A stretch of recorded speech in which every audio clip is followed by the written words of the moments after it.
The holidays are a time to feel and create joy. And what could be more joyous than the look on her face as she unwraps a stunning new jewelry piece from Blue Nile? How about getting 50% off your purchase? Blue Nile offers premium quality, priced below traditional retail. Their online experts are available 24/7 to answer any questions and make sure you've picked the perfect gift. For a limited time, you can get 50% off at BlueNile.com. That's 50% off at BlueNile.com.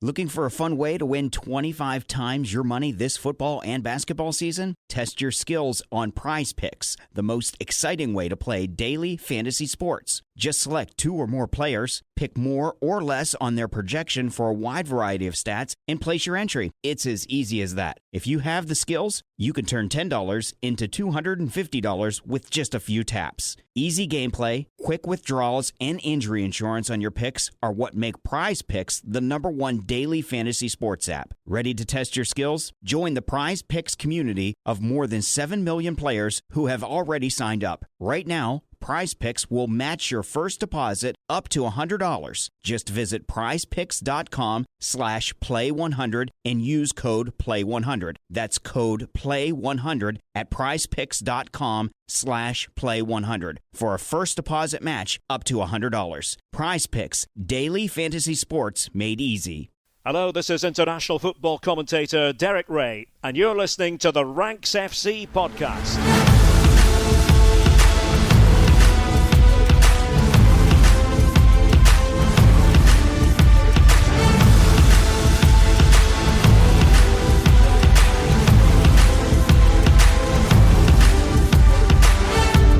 Hello, Rank Squad, and welcome to Ranks FC. It's your favourite football podcast, back for another week. My name is Jack Collins, and I'll be your host today. And joining me is the Rank God, Mr. Sam Tai. How you doing, mate?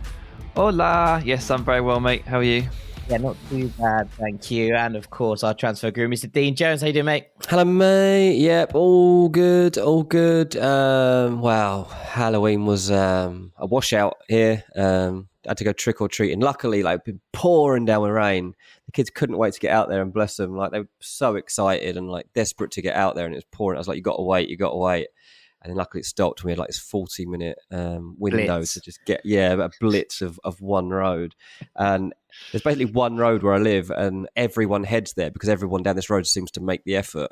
But they all ran out of sweets, and it was like, it was a bit of a nightmare. You tried to find where the rest of the chocolate was and stuff. But we got away with it in the end, so the kids seemed to be happy. What they weren't happy about is they come home and it's bedtime. It's like, it's actually pretty hard on them. Like, they're out there having the time of their life. They collect all this chocolate, right, bedtime. They're like, what? No chance. No chance. They're all hyped up on sugar as well. Yeah, exactly. I was like, fair enough. Like, that is a bit harsh. Yeah, well, you could have just let them watch the Bologna game. That would have put them to sleep quite easily. That would have been my manoeuvre. But yeah, all good. Right, today we're going to be talking about some remontada seasons. I'm looking forward to this. Talking about some players who have reignited their careers this season so far, and it's a nice topic. I'm excited about to hear what you have to say, Sam. But before we do that, we've got things we love. So let's go to you first, DJ, shall we? I'm loving MLS, lads. LAFC are in MLS Cup final. This could finally be it. Finally, they're making the step to get in the big one. Obviously, one's at the Supporters' Shield, and now haven't got their hands on this one before. And the final is at home. It'll be at the Bank of California Stadium, and they'll be hosting Philadelphia Union, who, well, they saw off NYCFC 3-1. LAFC saw off Austin 3-0. Only saw a little bit of the Union game, but LAFC, I mean, it was very, very straightforward win. They battered them, mate. It was. I mean, Austin just didn't turn up. I almost felt sorry for him. It was one of those where it was just like a game too far in their season almost. They just didn't rise to it, did they? No, not at all. I mean, I think obviously the home advantage does really feel like it counts for a hell of a lot in MLS. Really maybe does. Possibly more than most other leagues, not just travel time, but other elements as well. And like, the away support and stuff, you know. It's almost non-existent. Austin took a good. You saw them in the stands. They took a good cohort. Fair play to them. Good cut of 100. But yeah. Also, like, it's played like midday in LA. Like, yeah, this was weird. Why? Like, I don't know. I don't know the reasoning behind 7 this. PM here. Yeah, or with the time difference. Well, I don't know how the time change was at the time, so I don't know if that was midday. I presume it was still midday. So the final is 8 p.m. UK time on Saturday, November the 5th, so fireworks night over here. So I'll go to a firework display and then come home and watch MLS Cup final. But yeah, in California, that is a midday kickoff. So the Union are going to have to be prepared. I'm not sure they have quite the same weather in Philadelphia as they do in LA for most of the year. But look, Union have had a great season. Philadelphia as a city are having a hell of a year sports-wise. I'm sure anyone that's been across social media sports-wise has seen that like all their teams are like boom at the moment, aren't they? I mean, Sam probably knows more about it than me, but it seems like the whole city is buzzing. Well, the Phillies are in the World Series, and the Eagles are possibly the second best team, possibly the best team in the NFL. I mean, I'd still probably take the Bills over anyone else, but I think the Eagles are the only undefeated team in the NFL. So yeah, it's fair to say that the city is really enjoying its sport right now. Yeah, there's going to be a lot of people on lampposts. They'll have to grease them. Yeah, they will. Look, we are encouraging everyone that listens to this pod to watch this game, and we're going to do a special drop, actually. Like, this is a big game in the calendar, and it'll also be a really entertaining fixture. So at the end of this week, we're actually going to do a special drop. And Owen, who is our chief writer, I'm going to call him. He's our chief writer for Ranks FC. And anyone that's checked out the website, if you haven't, check out our website. What's the address, Jack? Ranks.football. It's very easy. Ranks.football. There you go. Just type that in. You'll find us. And you'll see that Owen is doing an unbelievable job of writing some stuff that you honestly won't read anywhere else. Like his insight that he's given us and his analysis and some of the deep dives he's done have been brilliant. So go and read that. But also, end of this week, me and Sam are going to have a chat with Owen, and we're going to do a bit of a deep dive, probably a half-hour episode or something, getting stuck in to MLS Cup final, probably do a prediction each too. And yeah, really, really build up that game. So really looking forward to it. Yeah, it's going to be very exciting. It's going to be good to have Owen on the podcast. Right, Sam, over to you. What have you got for us? Yeah, I had nothing, and then you strong-armed me into saying something here in this opening segment before we jumped on the microphones live. So, well, no, fair enough. You made a very good point, Jack. You made a very good point, which was, seems to me like a lot of Aston Villa fans are in two minds over the Unai Emery appointment. It's not something I necessarily love, but feel like I need to point out that this is the best manager that Villa have appointed in probably 20 years. Something like that, roughly. Wow. 15 to 20. Like, it's been a long time. Martin O'Neill? Well, he's better than Martin O'Neill, isn't he? Maybe not at the time, though. Maybe. I mean, it's been a long time since Villa have been able to... Yeah, I mean... Martin O'Neill was pretty good in his time. He did. He had a lot of stock, didn't he? Villa were constantly worried about losing him to Man United in the post-Fergie era, so probably fair enough. But they appointed him in, must have been 07, 06, something like that. So it really has been like 15 to 20 years since Villa have had a manager of this calibre. Yeah, fair enough. Yeah. They thought they might have had a manager of this calibre in Steven Gerrard. That didn't really work out. And the list that preceded Dean Smith included Roberto Di Matteo and Steve Bruce and Remy Gard, Tim Sherwood, Alex McLeish. So people like him? No. Yeah, no, he was awful. And he came from Birmingham. That was always destined to fail, wasn't it? Totally. So like quite a lot. Well, the large majority of appointments over the last 15 years just really haven't gone to plan, and you could probably tell from the offset that it wasn't going to happen. It wasn't going to work out, especially with the McLeish one. So, well, some Villa fans may have had their hearts set on, Mauricio Pochettino. He politely declined the job. Anything else may feel like a bit of a step down. You may feel a bit disappointed. But Unai Emery is a very good manager, and Villa in their current state, you watch them play, you look at where they are on the table, they're very lucky to have a manager of Unai Emery's quality and calibre at this team. It reinforces the idea that the owners are very, very ambitious, and they're willing to try and push on and try and step forward, and they're willing to pay and aim high. They're not cutting the cord after quite a lot of spending over the years that hasn't necessarily led anywhere just yet, which is obviously great news for the fans to know your owners are still passionate and still involved and still willing to put their money where their mouth is. And in terms of Emery, he's won like multiple Europa Leagues. He's won the league title with PSG. He's managed Neymar and Mbappe. This is a good manager we're talking about here, and Same as Watkins and Ings, isn't it? Very similar. Maybe you can turn them into world beaters. Who knows? I mean, we discussed this and the ups and downs of it a little bit more. I think, especially in terms of reputation, Dean, on Monday's Patreon postbox, we did a fair deep dive into Villa and some of the players we think that are going to thrive and those that might struggle under Emery and his system. So, yeah, if you want more on Aston Villa and Unai Emery and all of the above, as well as an hour on all of the content across Europe from the weekend, then a link in the description to the Patreon postbox. But yes, I think you're absolutely right, Sam, in that this is a top draw manager, and Villa fans should be, I think, excited about this appointment across the course of it. It's hard to get excited about. I think that's the problem. Like, I don't know if it's because of what happened at Arsenal. I don't know if it's the way he looks. I don't know if it's the way he talks. I can understand why you can't get excited about him. Like, I don't know. He's not like Jose Mourinho, is he? Like, he's not that suave. No, he's not suave. He doesn't have that much charisma to me, anyway. Doesn't have. I don't know. That I can understand why it doesn't seem sexy, but Sam's right. Like, I haven't been that bowled over by it either, but he's right. He is actually one of the best managers you could possibly have got right now. And when you consider they were looking at, Pochettino and Tuchel, who would have probably been maybe just level. Would they have been a level up from Emery? Maybe. Yeah. Maybe just about. Yeah, probably just about. But just coming away from that, like, where else do you go? Like, Sean Dyche? No. Emery, yes. So I think that's how you level this out. Well, yeah, exactly. Exactly. You got to take what's on the market, and bear in mind this is a tough managerial market as clubs are finding left, right, and centre, right? So it's not a simple task to appoint a new manager who's going to get everyone excited. But I think Emery is a very good pickup for Aston Villa, and they did it in 4 days for what it's worth. Yeah, not bad. Indeed. Right, I want to finish us off with a little trip to Portugal once again. And just a little shout out for Braga, who find themselves second in the Primeira. Now, Benfica have got a lot of praise on this podcast, and rightly so.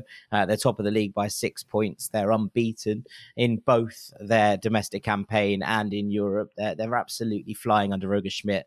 But Braga also switched managers this summer, and they're currently second. Carlos Carvalhal, who had led Braga to a cup victory in Portugal, the Taça de Portugal. He'd taken them to a couple of fourth place finishes in a row, and I think quarterfinals of the Europa League. He decided that his time had come to an end with Braga last season, and instead of looking outside, they decided to promote one of their own in Arthur Jorge, who has been working with the club in terms of the B team, the under-23s. He was the caretaker for a little bit. He's basically someone who's very much associated. He played for Braga as well when he was younger. But I think it's been really interesting to watch their development under him. Now, most people probably have only really seen Braga in the Europa League this year. And I'll be honest with you, they haven't been great. They're third in their group, 2 points behind Union Berlin. It was a tough group. It had Union Saint-Gilloise from Belgium, who were top of the original league before the playoff bit in Belgium, which I do like. But they were effective league winners in inverted commas. They won the Supporters' Shield, if you will, for our MLS nuts last season, but didn't win the MLS Cup. And Union Berlin, who are currently top of the Bundesliga. So this was a difficult group. So they need USG to beat Union in the last games this week, and them to beat Malmo if they're going to qualify. But I think generally it's been a season, especially domestically, that's been really, really impressive. You look at the table, and they're currently 2 points clear of Porto, who dropped points at the weekend. They are currently 6 points clear of Sporting, who are down in sixth, and they've scored just 2 goals fewer than Benfica, and they've outscored everybody else in the division. It's been really, really impressive watching them. And actually, you look at this team and you look at the players they brought in. Simon Banza was at Famalicão on loan last season from Lens. They brought him in. He scored 5 goals in his opening sort of round of fixtures. But I think maybe the best story is Ricardo Horta, who was desperate for a move to Benfica this summer. Benfica wanted him, and he wasn't let go by the club. He's a boyhood Benfica fan. He's 28 years old now, and they basically were like, you can move if the money's right. And then they've decided that he couldn't move. And a lot of players at that point would have thrown their hands up in the air and been like, no chance. I'm not doing this. You've let me down. He hasn't done that in the slightest. 5 goals and 6 assists across his 17 games in both Europe and the Primera.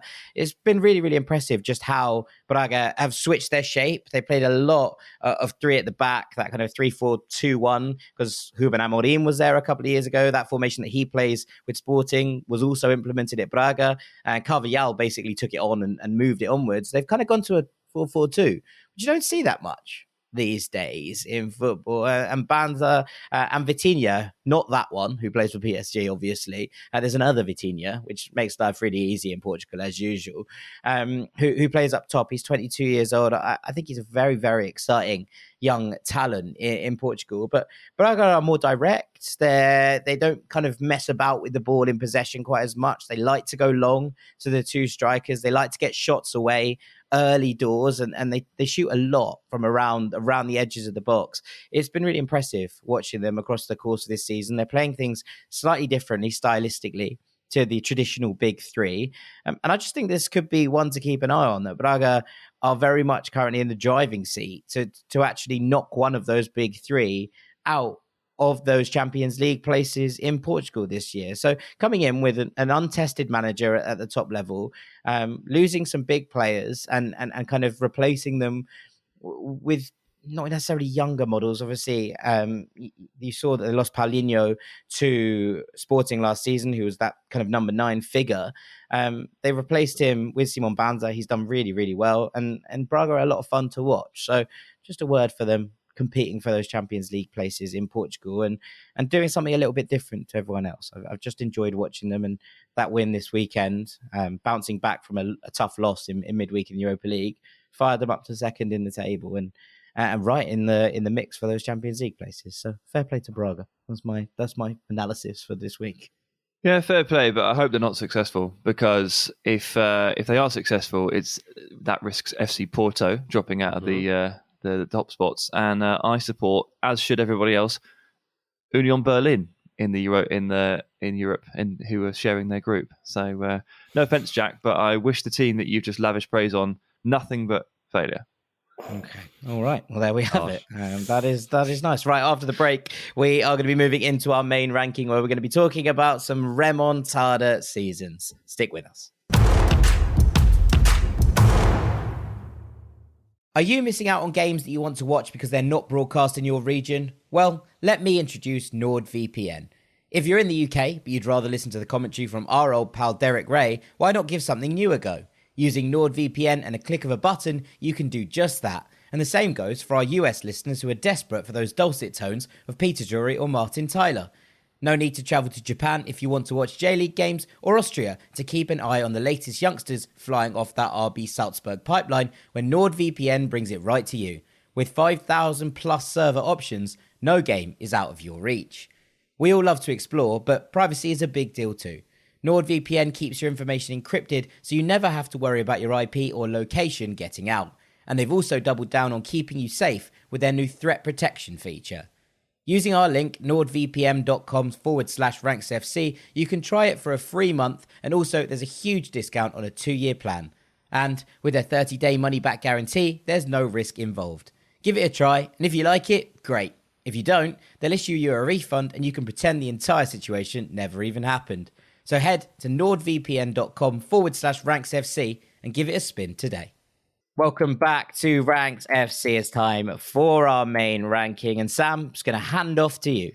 Right, so we're in a slightly tricky period here where the World Cup is very much on the horizon, and we're just trying to work out exactly when to start hitting those notes and start talking about the World Cup. But this week felt like it was too early. So let's try and wrap up a little bit more of what we've seen over the course of the first portion of the season and take a look at some of those storylines where some players have really come back from the brink or come back from nothing to provide their own remontada, their own comeback. It's actually one of our patrons was talking about this, or actually a couple of our patrons have had a conversation about this recently, and we're pointing at pointing at Lionel Messi as to say, like, look how good he is once again, after a bit of a drab season last season by his own standards. And so I decided to take that into a Premier League context and take a look at 5 players who I think are enjoying their own remontadas. I've ranked them 5 to 1, and an important factor in exactly where they factor in this ranking is the shock factor attached to it. How shocked are we that this turnaround has happened? So bear that in mind as we go through. And I'll start at number 5, which is where I put Diogo Dalot of Man United. Because what we're seeing from Dalot right now, I guess you could say it was always possible, and it's probably United's fault it's taken so long to come out, but it's no less impressive. We can't let that take away from the sheer quality that we're seeing from Dalot right now in this Manchester United side. And we did talk a bit about him on Monday on the post box, but to recap, I mean, he's developed into a genuine two-way fullback, very, very impactful in each third of the pitch and both halves for sure. Important defensive contributions we saw on Sunday, some really important back post headers in the defensive phase, and a really varied approach to the attack as well. Like, yes, he overlaps, but he can also underlap. He can cross from the byline, he can cross from deep, he takes shots, he provides passes. He's really, really good now. Dalot is one of the stories of the season for Man United, and still only 23, which is kind of, I had to double check that because it feels like he's been around forever, hasn't it? And I know 23 isn't ridiculously young, but he's only just getting going now for the first time as Man United's first choice right back. It's taken him this long to battle for that spot and get it. He's going to go to the World Cup. Feels like everything's looking up for Dalot, and I'm very pleased for him. Just look at his performances on a weekly basis now. They're just fantastic. Yeah, I really like this. It's one of those where, as you say, it always had the potential to happen. He always had that potential to explode. But I've been really impressed with his intelligence, and that kind of nous going forward. As you say, yes, there's all the defensive elements, which were a concern, I think, for Manchester United fans. And there was this kind of weird dichotomy between Aaron Wan-Bissaka as a very defensively minded, brilliant one-on-one fullback, but who didn't hugely have that capacity to get forward and kept getting beaten at the back post on headers. And now you're seeing that become one of Dalot's real strengths here. And we saw that, overwhelmingly in that game against West Ham. But also there are just moments, obviously this weekend, Manchester United were without Antony, who is a left-footed right winger who likes to cut inside. And that relationship between Dalot and Antony has been growing. Obviously, they're both Portuguese speakers, and that will be something that helps them to develop that relationship. But Antony continues to cut inside, and that opens up space outside of him for Dalot to go on the overlap, as you mentioned. But this week they started with Anthony Elanga there, and so it was a little bit of a different vibe in terms of how Manchester United were using those build-up phases in the final third. We saw Dalot trying that underlap a little bit more, and whichever winger he's been playing with, he's finding ways into the box, he's picking up assists, he's picking up goals. These are moments that you're looking at and going, right, this is someone really rounding out their game. But there was a moment in this game, obviously just before the Manchester United goal that decided it, where you saw a kind of piece of where Dalot is in terms of his confidence. He's got a throw in quite far up on the right-hand side, and Casemiro is screaming at him. He's screaming at him to give him the ball a little bit further back and to kind of reset and rebuild. And Dalot basically hands him off, says, no, wait, plays it into Christian Eriksen, who then plays a lovely 1-2 with Bruno Fernandes and sticks up the cross that Rashford heads home. And just that confidence to be like, yes, Casemiro, you are one of the best midfielders in this league and you are one of the senior players in this side, but I'm not just going to listen to what you've got to say. I'm going to work out what's the best here for our attacking phase, and to make start off a move that leads to a goal with a little bit of that nous and an ability to kind of pause and look around. I thought it was a really big moment for him to be like, I'm a part of this side and I'm comfortable making my own decisions. Yeah. Do you remember who signed him? Jose Mourinho. This feels that seems like 10 years ago. Yeah. He joined in 2018. I was just looking up like what happened when he signed. I'm just like, Man United delighted to announce the signing of Dalot from Porto on a 5-year contract. Jose Mourinho said he's an extremely talented young defender with all the qualities to quickly become a great player for this club. Well, that didn't happen, but he's becoming a great player for this club, isn't it? Yeah, it wasn't his fault, but he was very young at the time. And, he said, as Mourinho talks about in this, he says, he's got the academy of Porto is where he's had the mentality of coming through. Obviously, something Mourinho knows a lot about. He feels that for his age group at that point, he was possibly the best fullback around. And sometimes these things, you just got to be patient and wait for these players to get their chance to shine. And obviously United spent 50 million on Wan-Bissaka, which looked like it would spell the end of Dalot, really. And now we're looking at it and you're like, well, Wan-Bissaka needs to leave Man United, doesn't he? Because he's not going to be getting back in. He's definitely not worth 50 million anymore. I'm not sure if he's worth half of that anymore, to be honest with you. He needs his own remontada season. He's not going to get it here right now because Dalot, I would imagine, is one of the first names on the team sheet right now. There's competition in all the other spots. I don't think there's any competition here. That's probably one of the only spots is nailed on for the strongest 11 Dalot's playing. Yeah, absolutely. Lissandro, Dalot, Casemiro, Eriksen, Bruno, and then whatever you want. And then whatever you want around it, yeah, basically. Yeah. But yeah, fair play to him. I'm really pleased for him. Yeah, it's been very, very impressive. Let's move on to number 4, Sam. Number 4, you'll be delighted to hear, guys, is Willian from Fulham. Yes. Still sounds weird to say that. Willian from Fulham. Should have been number 1. Yeah, I mean, it is quite something, mate. And even considering what he's doing now compared to what he was at Arsenal, this is quite remarkable. But it's even more of a turnaround considering what happened between Arsenal and Fulham, which I'm sure a lot of people missed. It was a terribly ill-fated spell with Corinthians and a return to Brazil. He didn't make the expected impact there at all. He was there just over a year and he was in and out of the team. He pretty much never played full 90s, couldn't find his groove. And while that was all sort of one reason to return to Europe, another reason was, very sadly, he was the victim of quite a lot of online abuse. Every time he played poorly, he was really badly abused, really? and his family received quite a lot of abuse as well. Yeah. And the reason he rescinded his deal in the end was that he couldn't take it anymore. He didn't think this was acceptable, which obviously it's not. So that's why the contract got cut short with Corinthians. It was supposed to run till this Christmas, but it got cut short in the summer, and that's how he ended up at Fulham on a free, age 34. And I'm not going to lie, lads, once you spell that all out, I wasn't really expecting very much from Willian. But I'll throw it to you, Dean, because you think he should be number 1, and that speaks volumes. Yeah, I am exaggerating, but look, when Fulham signed Willian, I was like, oh, this is not what we need. I was worried. I was like, if this is where we're turning, then I'm really worried because I don't see how this player is going to have the form or the drive and commitment to give us what we need. All I'd remembered was the Arsenal deal, really, when actually before that season, they were talking about turning him into a number 10, and it was all quite exciting in the build-up to the season, and then just didn't happen for him. And I was like, if Chelsea have let him go, if he couldn't do it at Arsenal, why is he going to come to life at newly promoted Fulham? It doesn't seem like that's going to be something that spurs him forward. Mate, he has been so good, so surprisingly good.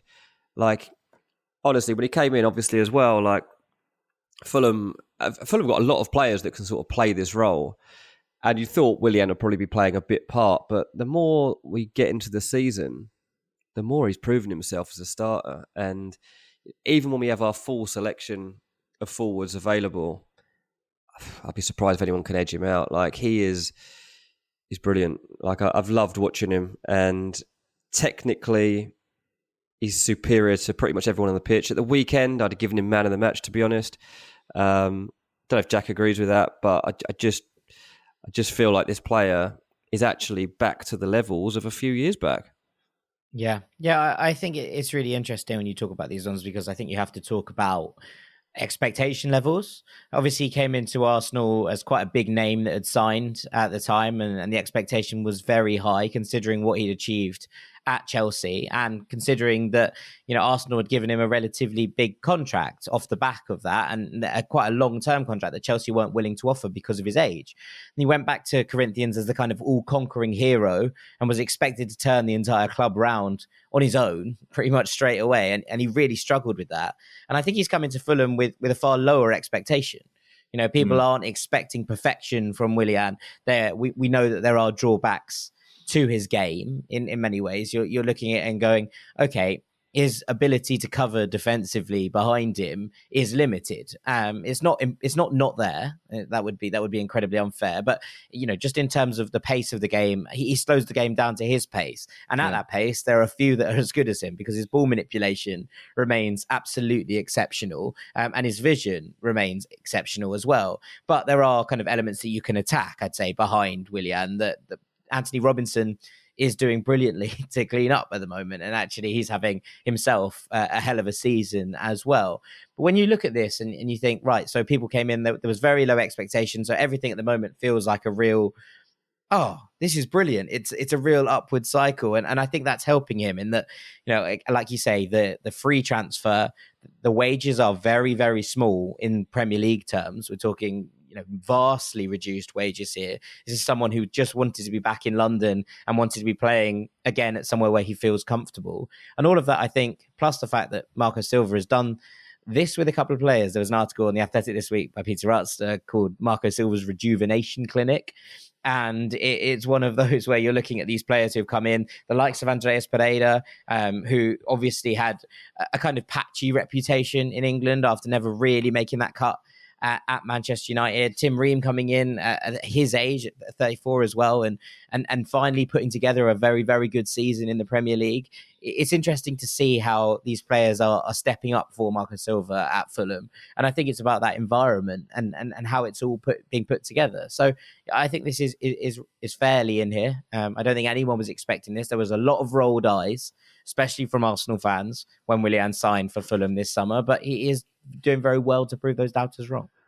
Yeah, absolutely. I mean, look, I toyed with putting him a little bit higher, but I put him down at 4. Again, remember the shock factor is what basically ranks this. And while I am really quite stunned that he's managed to go from kind of zero to hero, I guess there's an argument that a player as good as Willian could always reconjure this kind of thing, because we know that he was close to an elite level footballer for 8 to 10 years.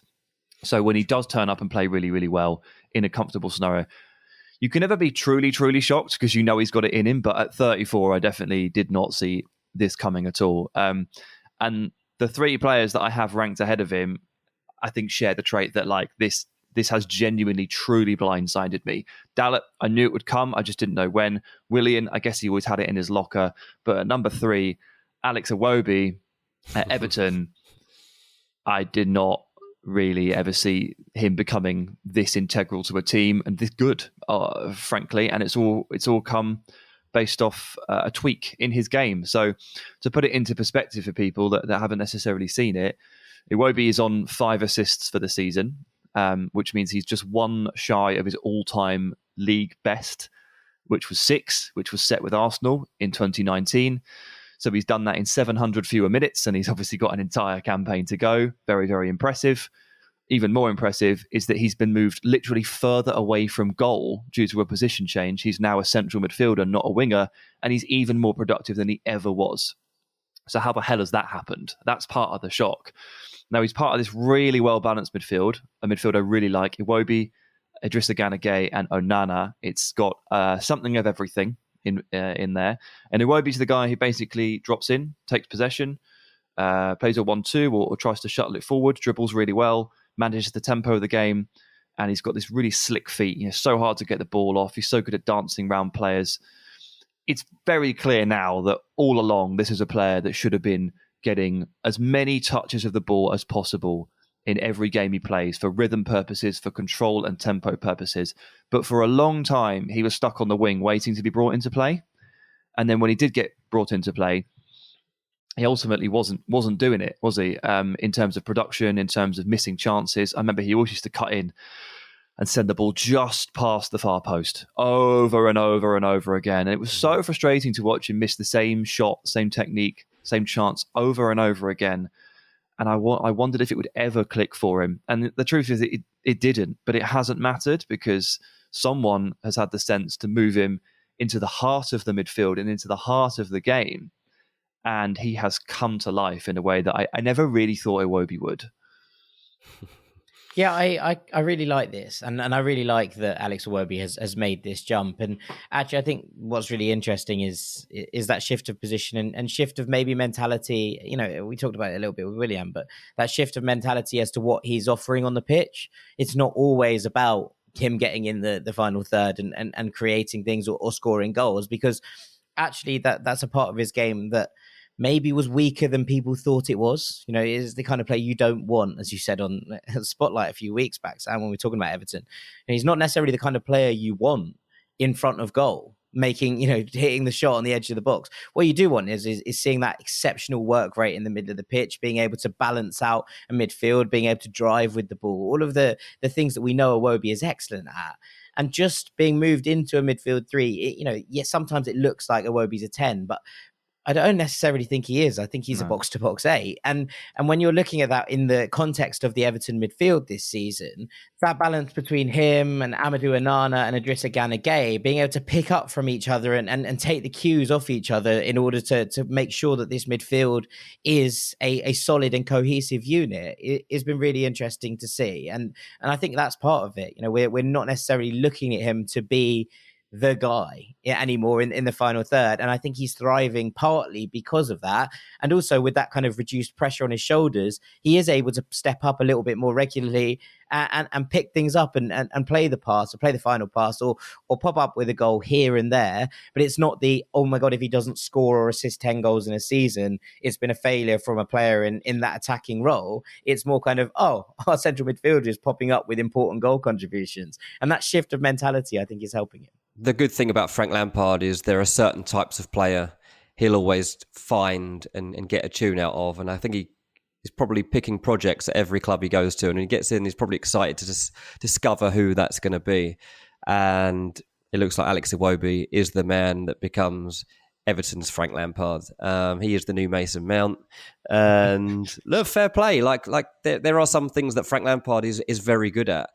And Alex Iwobi has spoken a lot recently about how Lampard is giving him confidence back on the ball, confidence in himself to get back and attack the box like he used to at the start of his career. Like, this is probably more familiar with what he wanted to be doing all along. And he said that Lampard is really urging him to start arriving in the box at the right times. And of course, Lampard was one of the very best at that in his day. So it's probably the right time, right place for Iwobi. And right now, like, he's probably even going to end up with a new contract at Everton, I would imagine. Like, he's barely done anything during his time there. Underwhelmed. Yet, as you start to get towards the end of that deal, people are like, can't afford to let him go. Give him a new 4 years. Well, it's the same as Dalot. Again, probably not the fault of the player in both scenarios, but it's amazing how they just need 5 years to get it going.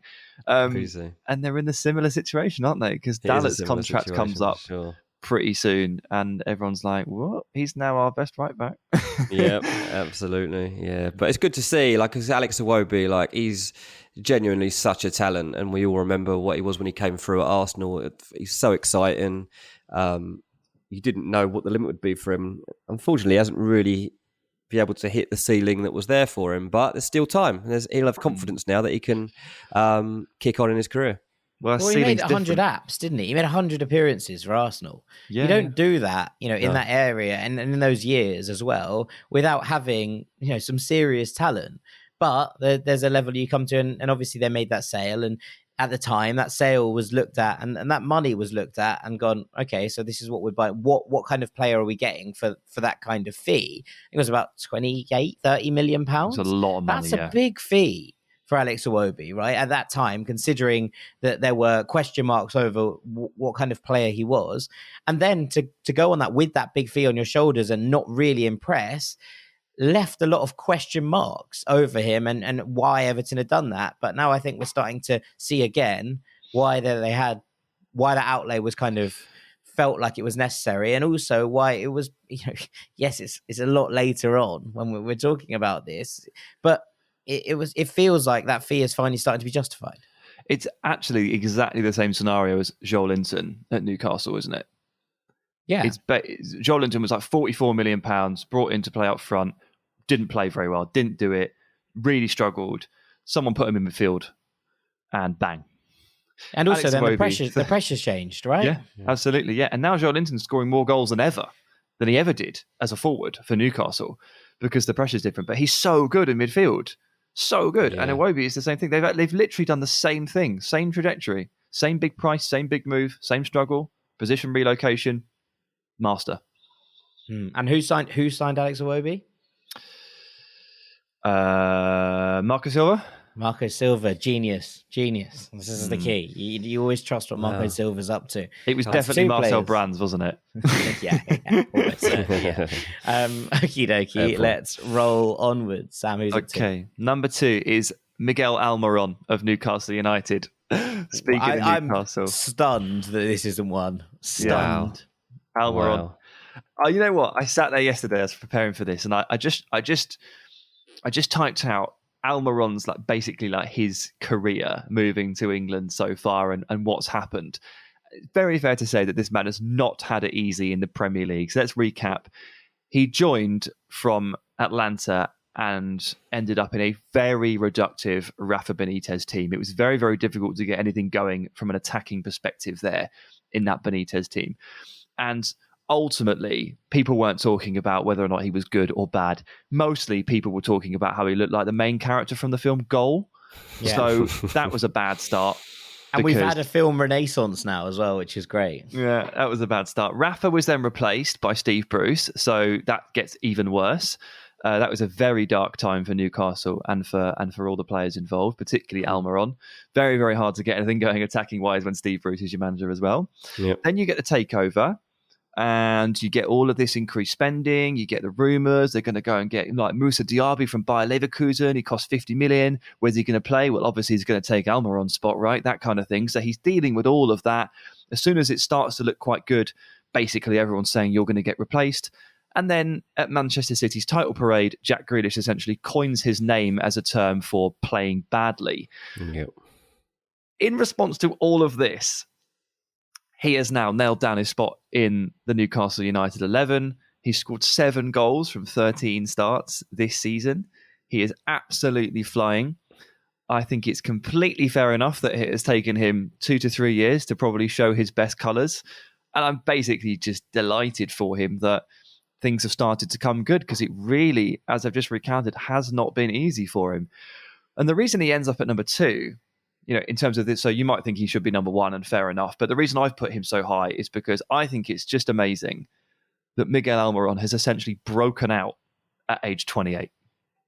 This is it. This is a breakout, isn't it? A very, very late one. And if you get Atlanta was the breakout. I got him here. Atlanta United was the breakout, right? It was the initial breakout. He was magic, wasn't he? He was amazing. Yeah, he was. But in a top 5 leagues context. Yeah. He's now broken out at age 28, which is and again, consider the shock factor here. Obviously, when he gets to 27 in the Premier League, he hasn't done much. I'm not really expecting it to get better, but look at him now. Well, I don't know. Yeah, I mean, look, it's again really kind of goes back to saving the reputation of America and MLS. Again, just was talking on Patreon the other day about Jesse Marsh fighting to save the reputation of US soccer, because if he can't save his job beyond a few months at Leeds, then what hope have they got at the back of what happened to Bob Bradley? And when Almiron came into the Prem from MLS, a lot of people were cynical about it and that's a massive jump. He can't do the same things here. And sadly, it was looking like that was going to be true. And now he's getting the chance to flourish under Eddie Howe, gets a tiny bit of confidence. And now you look at the goal he scored at the weekend. There was just nothing else in his mind but bending it into the far corner as soon as he got the ball. It was a brilliant goal that is just a player who is on top of his game, who believes he can do absolutely anything. And that's what you want to see Miguel Almiron playing like. That is what he was doing at Atlanta. He believed that he was capable of anything. And now, for the first time, we're seeing him do that at Newcastle, who are challenging to get in the Champions League at the moment. it's great. Obviously, I do a lot of FPL stuff, and last week I was like, got to get Almiron in my team. I've got to get him. Like, I can't ignore this form, and I've persuaded a lot of people to do the same thing. And so when he got a goal and assist, I was like, thank goodness for that. But again, like, genuinely a player whose form can't be overlooked as luck, because this is a player who's got a clear pattern forming under Eddie Howe. Like, Howe's giving him a defined role. He understands what he needs to thrive, and he's delivering. And it's great to see. And long may it continue, to be honest, because I'm really pleased for him. Yeah, I mean, this is it, right? And it's about relationships as much as anything else, I think. And what we saw at Atlanta United was that incredible relationship with Joseph Martinez up top. And the two of them together were unstoppable that year, where obviously that Atlanta won MLS Cup 2018, I think it was. But I tweeted about this, said the Renaissance should remain as one of those please don't write players off legends. He's class, and he was before he popped the pond. Sometimes it takes a little bit of time to settle. Now, it's a bit of a strange one because this is his fourth season, right, at Newcastle. Well, the first one was a half season, of course, but he's nearly been there for 4 years. It's a long time. But I got a great response from someone called Alan Budd, who said it's a reminder that a player can only be as good as a system allows him to be. He was exceptional at Atlanta United and now at Newcastle because both systems fit his skill set. Newcastle prior to this season were abysmal. I'd take the back half of last season out of that, but I think it's a fair point. And so was Miguel. And therefore, you look at it as this is now a cohesive system. He's building this relationship with Callum Wilson, and together they're showing that kind of superstar form that actually has kind of turned things around. And Newcastle are right up in the mix for a good reason, because they're playing beautifully. And so much of that is coming through Almiron. And I think you see that in the kind of goals he's scoring, right? Dean mentioned that one, obviously, against Aston Villa, which is a lovely strike from outside the box. The goal against Fulham, or his first goal against Fulham, is an goal. Well, there's an absolutely outrageous volley that he scores, and then there's a brilliant goal against Brentford. You're looking at this thinking, this, as you say, a player with full confidence in his own ability, and someone who is not afraid to try things, and in a team that are cooking and moving up the table, that is a wonderful asset to have. In a team where I think you might be floundering and towards the bottom of the table, people trying things from kind of bizarre angles and weird distances, if that doesn't fall, it feels like a real wasted opportunity if the game's 0-0. But actually, when Newcastle are in this kind of upward trajectory, when you're trying things like this, they're going in, and I think that's major for him, and it means that he has that freedom to be the creative player that we know he can be, and to try things that other players wouldn't try, and therefore we're seeing the best of it. It's just all confidence, isn't it? Like, all of these players, it's all related to confidence. I'm assuming Marcus Rashford isn't going to be the number one, but I'm going to throw him into the mix here too, because he has publicly spoken this week about, he scored a great header at the weekend, the type of goal we haven't seen from Rashford for a long time. And he talks about confidence, but also about the mental space that he's now in compared to where he was before, when he was suffering with form. And that's what happens to a lot of these players. Like, it all comes from being in the right headspace at the right time, under the right manager and the right formation, and it all needs to be there for them to get back to the levels that they're capable of. Don't forget the pressure that these guys are under, the platform that they're on, the profile, the relentless demands of training and match schedules, and they've been through this really tough time during COVID as a footballer, like being away from your families at time. Like, we mustn't forget the impact that that's had on all of these players through tough times. So the fact that these guys are making a return now is probably reflective on the tough time they were having back then as well. So I think it's all reflective, and I am quite intrigued as to who's going to be number one. But I'm guessing it's not Marcus Rashford. But yeah, I just wanted to make that comparison because he is having a bit of a comeback of his own. Yeah, you spoiled the list. It's Marcus Rashford number one. Thanks a lot. No, kidding. I don't have Rashford in there, but he has been obviously fantastic so far this season. I think on it's like a low key, very, very good season. And that goal, that goal was really impressive.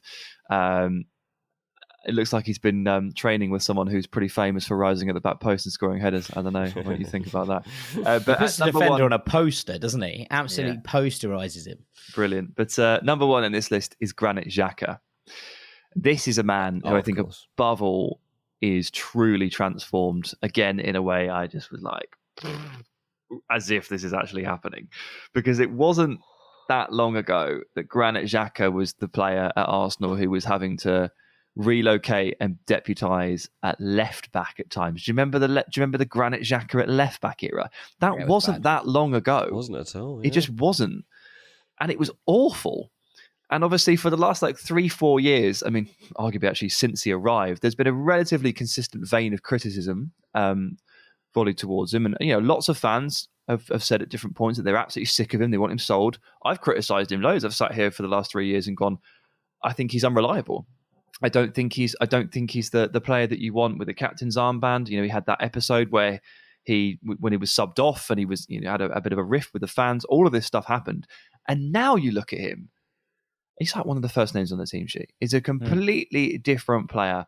He's changed his role a little bit. He's basically playing fully box to box. Arsenal have kind of, I think, tilted from 4-2-3-1 into more of a 4-3-3. I think I'd definitely call it that, with Xhaka making so much of an impact in the final third. He's scoring and he's assisting quite regularly. He's being decisive in the final third. He's running into space with the ball, which he never used to do. He's timing runs into the box. He's using both feet to score. This is all completely new for Granit Xhaka. And all the while, I think he's holding up in the defensive categories, dropping in alongside Thomas where necessary. I think he's probably got better on the ball in deeper areas just because he's so confident. There's a case to be made that he's the fittest player at Arsenal, I think. Some of them are drooping a little bit when it gets to 80 minutes at the moment, but he's not. He plays every single minute at 100% velocity. And I think that probably is explained by the fact that he's hired a personal trainer and a nutritionist. And he looks better. He physically looks so much leaner. You can see in his face and his body, he looks like he's in perfect health. And it's all funneling into these performances. And he is a completely and utterly different player to this time last year. And I truly cannot believe it. So it was an easy pick for me at number one. When Granit Xhaka starts popping up in the box and scoring goals and assisting every other game, you take notice. And trust me, it goes beyond that. It's almost every part of his game feels completely different. Yeah, this is another one where I wonder how much the system is starting to really kind of help him into this kind of form. And look, we can talk about where Granit Xhaka had problems until the cows come home, and he did. You'd be mad to ignore the fact that he was rash. Those tackles and frustrations used to build up in him. But I saw a kind of stat list the other day about what Xhaka's and where it's changed for him, and his touches in the penalty box had doubled from last season. That's massive, because it is the difference between him being that kind of deeper lying pivot to being a more forward thinking number 8. And I think against Leicester was the first time he'd scored and assisted in the same game for Arsenal. I think we saw something like in each of the last 3 or 4 years, he's got 1 goal and 2 assists in the league. This year he's already on far higher than that, which is very, very impressive. So you're looking at this and thinking, what's different for him? And there's lots of things. I think the kind of influence of Zinchenko and Tomiyasu and Tierney, and the way that they've been asked to play a slightly different role at left back, whereas Arsenal used to tilt all the way that way. They now build up in a far more balanced fashion, and it goes a lot through the progression of Xhaka in the middle of the pitch, which is massive for him, because it gets him more touches of the ball and more touches of the ball in dangerous areas. It also gives him far more options than looking for a single player in the box. And one of the things we've seen is his passes into the final third have come down. And I think the reason for that is because Arsenal are able to spread the play far more than looking for Xhaka to just sit a little bit deeper and play those defence-splitting passes that we know he's capable of, but often could lead to those frustrations in games when they weren't coming to the end of an Aubameyang run through the middle or a Lacazette looking to pounce. Arsenal have a far more varied build-up. There's far more options for them to kind of intricately work the ball into the box, and he's finding himself in those areas. And just, all of these things contribute to... Dean talked about mentality and confidence there.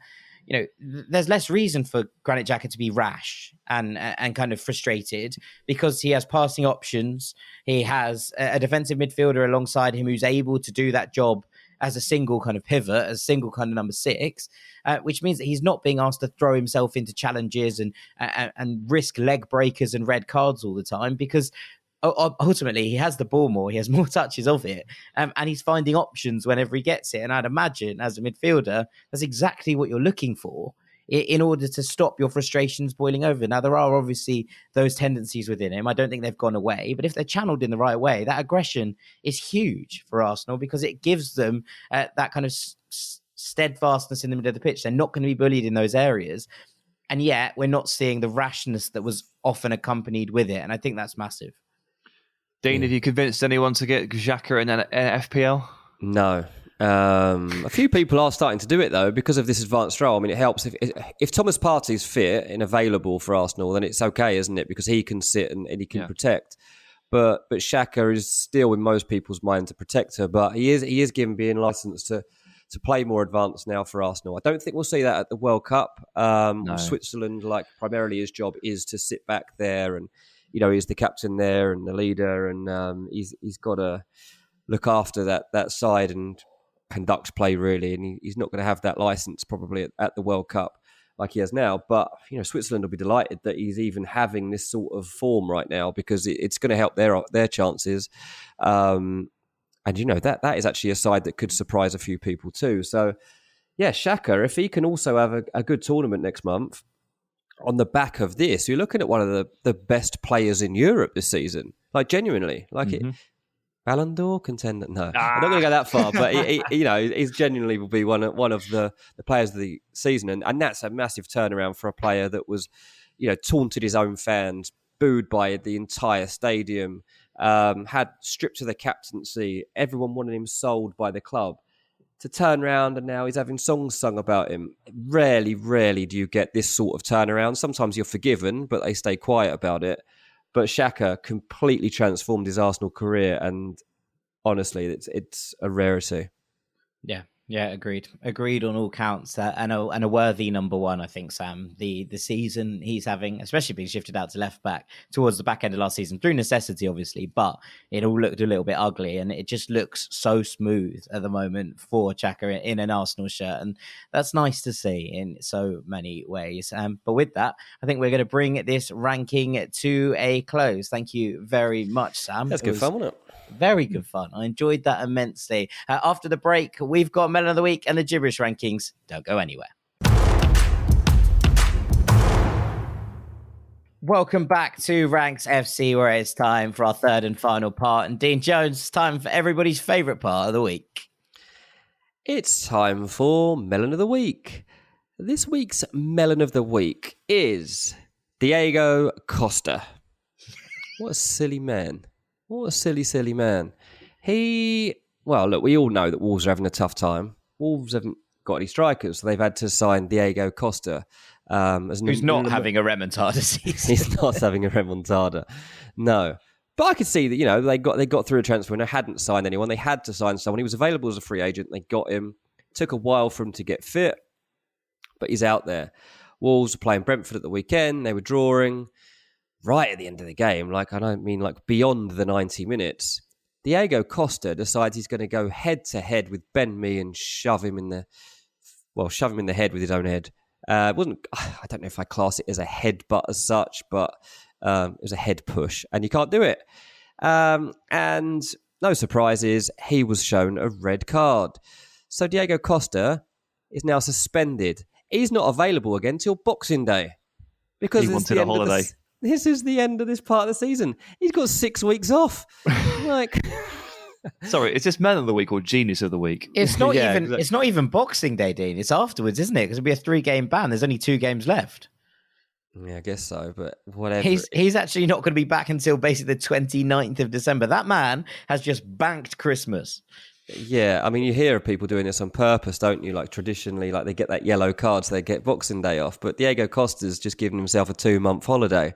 And that doesn't help Wolves because they've got 2 games coming up that actually might be winnable. Brighton at home, Leeds at home. That gives them a chance to go into the break, actually not in the mess that they're in. But now they haven't got a forward to play there. And they're 19th in the league. They're in big trouble. Steve Davis, the interim manager, says, well, this is what you get with Costa. He plays on the edge. It's not okay, mate. This is not okay. Don't defend him right now because this isn't all right. We know Costa's done this. Costa actually doesn't... Was it his first red card or something like that? I'm sure someone said it was. It's his first red card for Wolves. Anyway, there was some stat about it being his first red card. But yeah, this is the most melonish thing I saw all weekend, because not only is it right at the death, it kills Wolves for the next 2 games and beyond.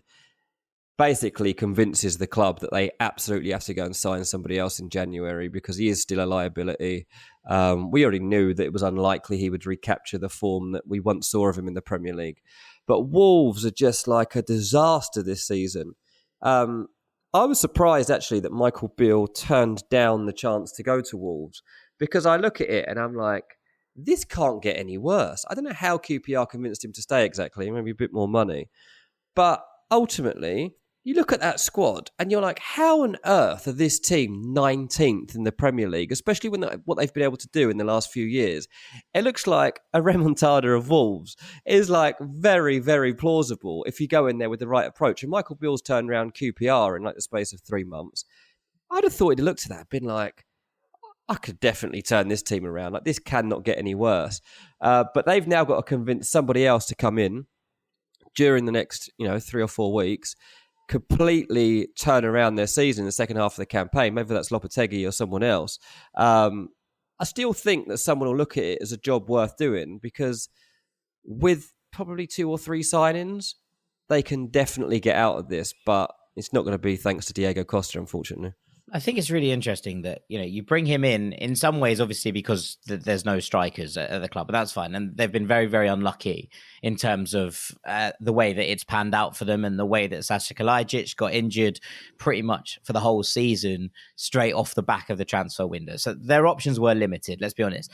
But you're looking at this team and thinking it's a young-ish team who have lost leaders. Now, we all know that Raul Jimenez isn't able to play as much as he was because of that horrible injury.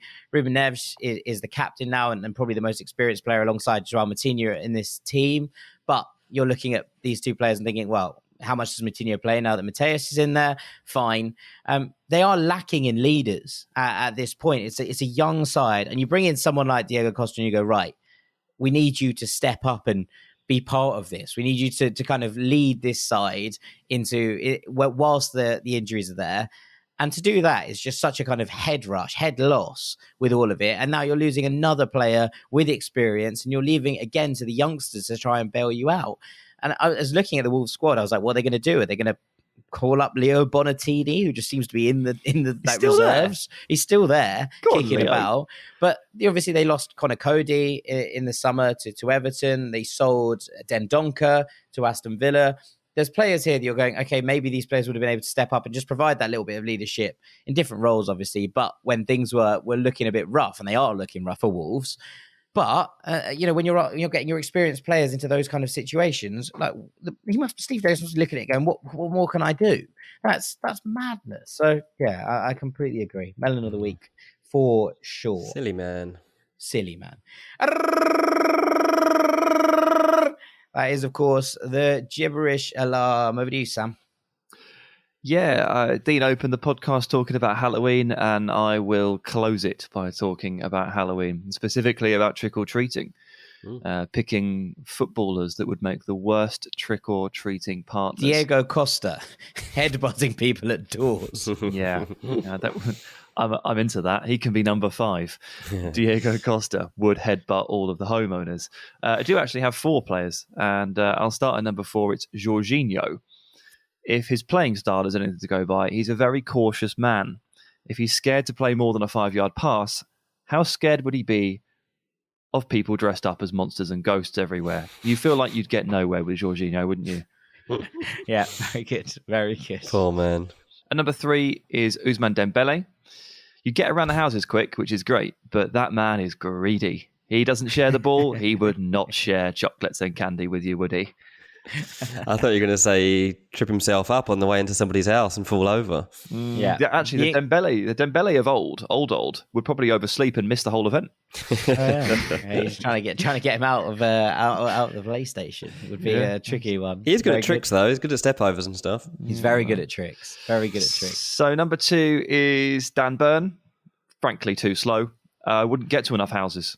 Obviously, that 40-minute window, Dean, put yourself in that position. You've got 40 minutes without the rain to get around as many as you're towing Dan Burn around with you. You can get Well, he would have to be one of the scary monsters, wouldn't he? Because if he's so tall, you just put a mask on him, everyone will be absolutely terrified and they think he's an actual ghoul. Yeah, but I've got a thing being like, obviously, when loads of little kids come to the door, that's fine. But like, if you're like 16, 17, I'm like, go away. Like, you are too old for this. Dan Burn, I'd be like, you're way too tall. You're not having any sweets.